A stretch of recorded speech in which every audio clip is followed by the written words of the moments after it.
Bismillahirrahmanirrahim. Assalamualaikum warahmatullahi wabarakatuh. Perkenalkan, nama saya Kafabi Ihsan, NIM 221D10081.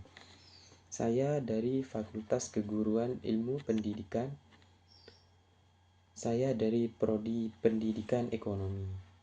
Selamat pagi. Pada kesempatan kali ini saya akan menjelaskan tentang pembelajaran ekonomi koperasi. Koperasi adalah badan usaha yang beranggotakan seseorang atau badan hukum koperasi. Kegiatan berdasarkan prinsip koperasi asas kekeluargaan, bertujuan untuk meningkatkan kesejahteraan anggota. Sejarah singkat koperasi. Koperasi ini berkembang di negara Eropa abad ke-19. Tokoh pelopor Richardel Inggris dengan prinsip-prinsip koperasi. Di Indonesia, koperasi berkembang sejak masa kolonial yang diperkuat oleh Bung Hatta. Prinsip-prinsip koperasi. Yang ke-1, keanggotaan sukarela dan terbuka. Terus yang kedua, pengelolaan demokratis. Yang ketiga, pembagian SHU secara adil. Yang keempat, kemandirian. Yang kelima, pendidikan perkoperasian. Dan yang keenam, kerjasama antar koperasi. Tujuan koperasi. Mesti kalau ada usaha mesti ada tujuan, yaitu tujuan koperasi sebagai berikut. Yang satu, meningkatkan kesejahteraan anggota, yang artinya itu membantu agar kehidupan para anggota yang di dalamnya itu lebih baik dari segi ekonomi maupun yang lain-lain. Terus yang kedua itu kesejahteraan masyarakat, yang artian membantu agar kehidupan masyarakat lebih baik. Yang sebelumnya itu menurun, lama-kelamaan itu meninggi. Ya, agar membantu agar kehidupan masyarakat lebih baik, terutama dalam hal ekonomi, pendidikan, dan juga kesehatan. Karena kesejahteraan masyarakat itu penting, koperasi juga berperan dalam hal ekonomi dan juga pendidikan tentunya. Yang ketiga, membangun tatanan perekonomian nasional yang berkeadilan, yang artian itu di dalamnya mewujudkan sistem ekonomi negara yang adil dan merata bagi seluruh rakyat Indonesia.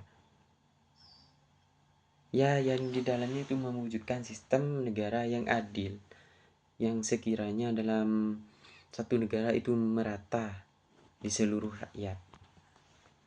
Terus ada juga peran koperasi dalam ekonomi. Yang ke-1 itu sebagai sokoguru perekonomian nasional. Terus yang kedua, mengurangi kesenjangan ekonomi.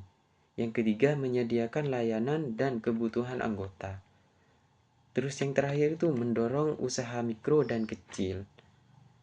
Usaha mikro dan kecil itu semisal seperti masyarakat itu membangun usaha yang seperti usaha-usaha kecil, yaitu yang disebutkan tadi, usaha mikro. Usaha mikro itu usaha yang kecil, seperti kecil-kecilan agar ekonominya lebih membaik. Terus ini ada jenis-jenis koperasi. Koperasi konsumen. Koperasi konsumen itu yang artinya koperasi yang menyediakan barang dan jasa untuk memenuhi kebutuhan sehari-hari anggotanya. Terus yang kedua ada koperasi produsen. Yang dalam artian koperasi produsen itu yang anggotanya menghasilkan barang atau jasa, dan koperasi membantu dalam proses produksi maupun pemasaran. Artinya itu koperasi produsen itu, koperasi itu membantu untuk mempromosikan atau memproduksi maupun pemasaran.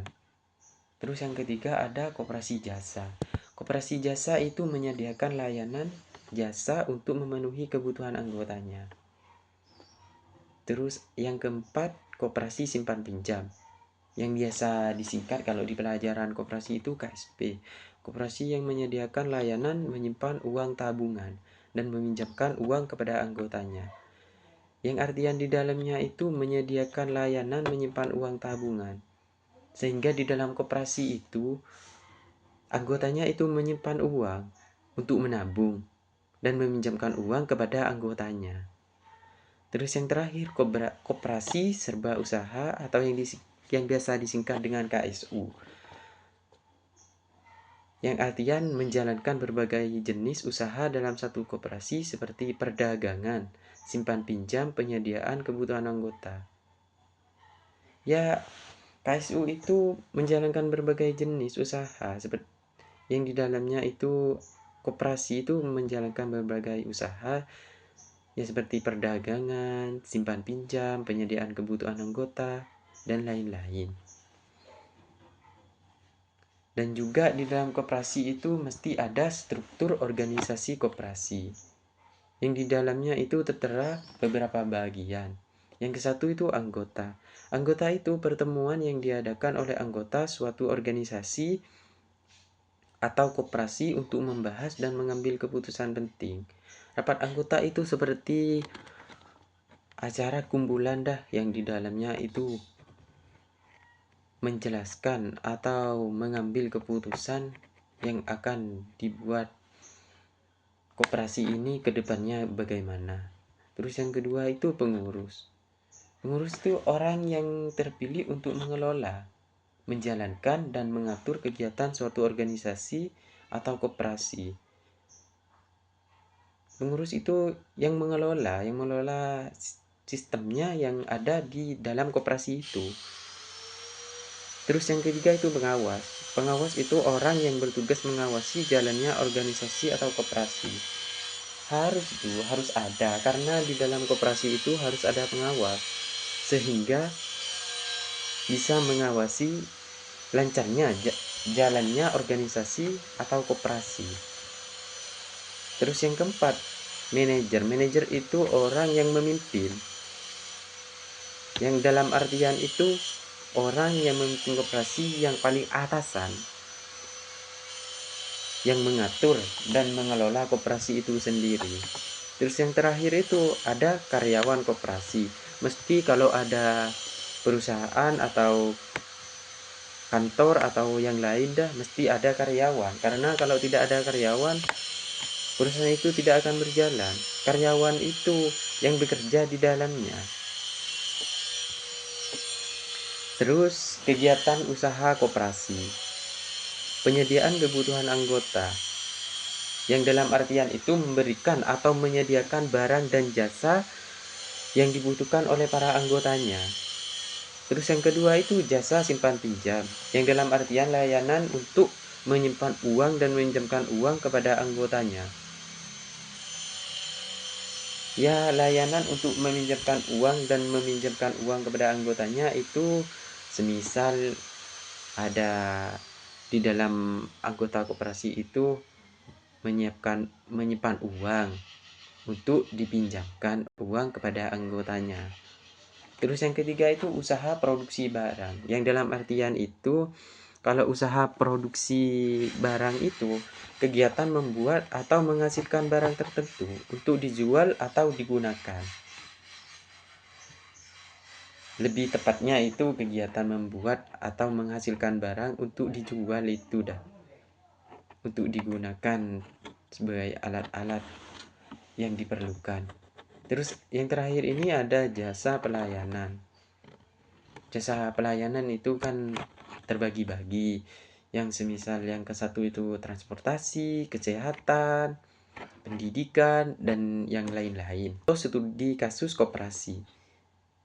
Koperasi simpan pinjam desa membantu modal usaha warga. Yang dalam artian itu koperasi tersebut berperan sebagai lembaga keuangan milik warga yang menyediakan pinjaman agar masyarakat bisa memiliki modal yang cukup untuk berusaha dan meningkatkan penghasilan. Simpelnya itu koperasi itu menyediakan uang seperti milik warga yang menyediakan pinjaman agar masyarakat bisa memiliki modal untuk melakukan modal usaha. Terus yang kedua itu menyediakan kantin, alat sekolah, dan seragam. Koperasi itu juga ada koperasi sekolah, bukan cuma koperasi simpan pinjam seperti di desa yang baru sah.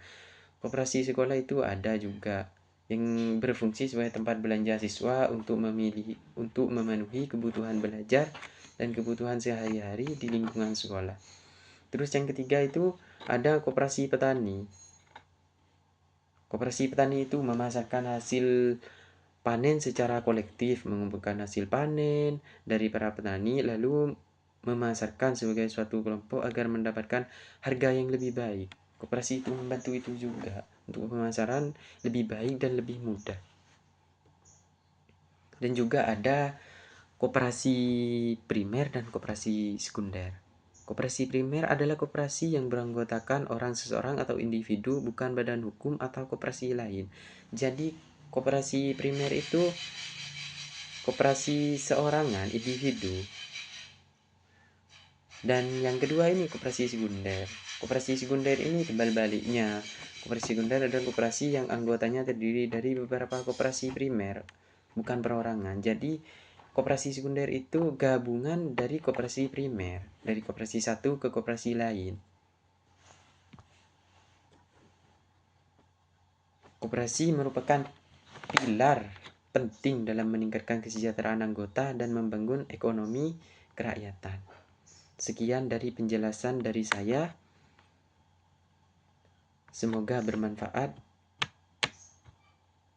Terima kasih. Wassalamualaikum warahmatullahi wabarakatuh.